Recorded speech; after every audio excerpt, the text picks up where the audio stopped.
Hello दोस्तों, स्वागत है आपका मेरे चैनल पे। दोस्तों, बोलने की कला अगर सीख जाओगे तो जो पाओगे वह मिलेगा, क्योंकि सही शब्द सही समय पर और सही तरीके से ही बोलने से हम अपनी इच्छाओं को पूरा कर सकते हैं। ऐसे ही एक कहानी एक छोटे से गांव के एक युवक की है जो सोचता था कि जीवन में सफल होने के लिए उसे बहुत कुछ करना पड़ेगा, लेकिन वह नहीं जानता था कि शब्दों की शक्ति जीवन को बदलने का एक बहुत बड़ा साधन हो सकती है। यह कहानी गौतम बुद्ध से जुड़ी एक महत्वपूर्ण सीख को समझाने की कोशिश है। बहुत समय पहले की बात है। एक छोटे से गांव में एक लड़का रहता था जिसका नाम अरुण था। अरुण एक बहुत ही शांत और विचारशील लड़का था, लेकिन वह किसी से ज्यादा बात नहीं करता था। उसका मन हमेशा गहरे सवालों में उलझा रहता था और वह जानता था कि जीवन में उसे कुछ खास हासिल करना है। एक दिन अरुण अपने गांव से दूर जाने का निर्णय लेता है। वह एक ऐसे व्यक्ति की तलाश में था जो उसे जीवन के असली अर्थ के बारे में सिखा सके। उसकी यात्रा लंबी और कठिन थी, लेकिन उसे बहुत जल्द अपने लक्ष्य का पता चल गया। वह रास्ते में गौतम बुद्ध से मिले, जो उस समय ज्ञान की खोज में लगे हुए थे। अरुण ने देखा कि बुद्ध हमेशा शांत रहते हैं और उनकी उपस्थिति में एक खास प्रकार की शक्ति थी। लोग उन्हें ध्यान से सुनते थे और उनके शब्दों में कुछ ऐसा था जो लोगों को शांति और खुशी देता था। अरुण ने सोचा, क्या यही वो शक्ति है जिसके बारे में मैं सोच रहा था? अरुण ने बुद्ध से मिलने का निर्णय लिया। वह बुद्ध के पास गया और उनसे पूछा, महात्मा, आप हमेशा शांत और सशक्त क्यों रहते हैं? आपके शब्दों में क्या है जो लोगों के दिलों को छू जाते हैं? गौतम बुद्ध मुस्कुराए और उन्होंने अरुण से कहा, अरुण, तुम्हारे सवाल का उत्तर तुम्हारी ही खोज में छिपा हुआ है। अगर तुम बोलने की कला को समझ सको तो तुम्हें वह सब मिलेगा जो तुम चाहते हो। अरुण हैरान हुआ और उसने बुद्ध से विस्तार से जानने की इच्छा जताई। बुद्ध से सीख। गौतम बुद्ध ने अरुण को समझाया, बोलने की कला केवल शब्दों की सही संरचना नहीं है, बल्कि यह तुमसे निकलने वाली ऊर्जा और तुम्हारी समझ का परिणाम है।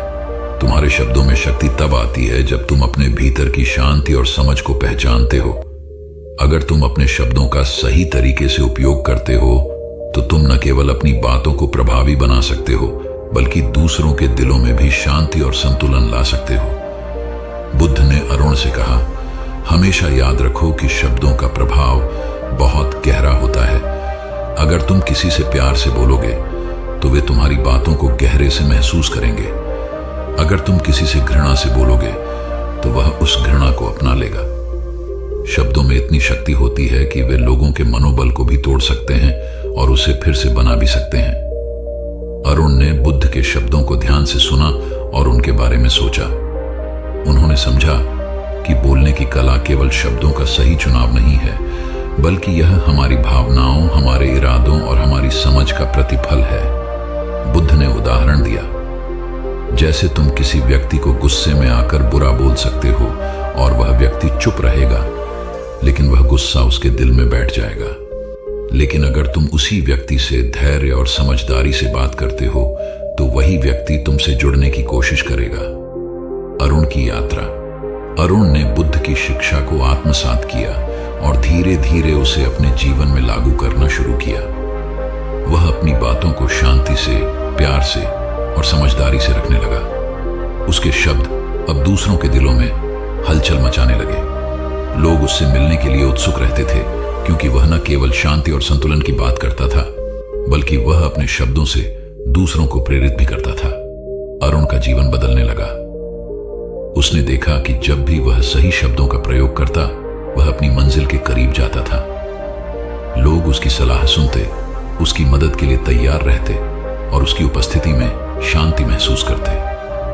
उसकी पहचान अब सिर्फ एक विचारशील व्यक्ति की नहीं, बल्कि एक ऐसे व्यक्ति की बन गई थी जिसकी बातों में जीवन की गहरी समझ थी।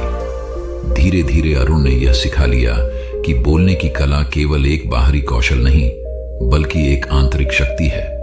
जब आप अपने भीतर शांति और संतुलन प्राप्त करते हैं तो वही शांति आपके शब्दों में भी आ जाती है और फिर आपको वह सब मिलता है जो आप चाहते हैं, सम्मान, समझ और शांति। सीख। गौतम बुद्ध ने अरुण को एक सीख दी, जो आज भी हमारे जीवन में उतनी ही महत्वपूर्ण है। बोलने की कला अगर सीख जाओगे तो जो पाओगे वह मिलेगा, क्योंकि सही शब्द सही समय पर और सही तरीके से बोलने से हम अपनी इच्छाओं को पूरा कर सकते हैं और साथ ही हम दूसरों के जीवन में भी सकारात्मक बदलाव ला सकते हैं। इस कहानी का संदेश यही है कि शब्दों की शक्ति को पहचानो, उन्हें समझदारी से इस्तेमाल करो और तुम देखोगे कि वे तुम्हारे जीवन को न केवल बदल सकते हैं बल्कि तुम्हारी राह भी आसान कर सकते हैं। अगर आपको यह कहानी आपको अच्छी लगी है तो वीडियो को लाइक करके शेयर जरूर करें और चैनल को सब्सक्राइब जरूर करें। धन्यवाद। नमो बुद्धाय। जय भीम।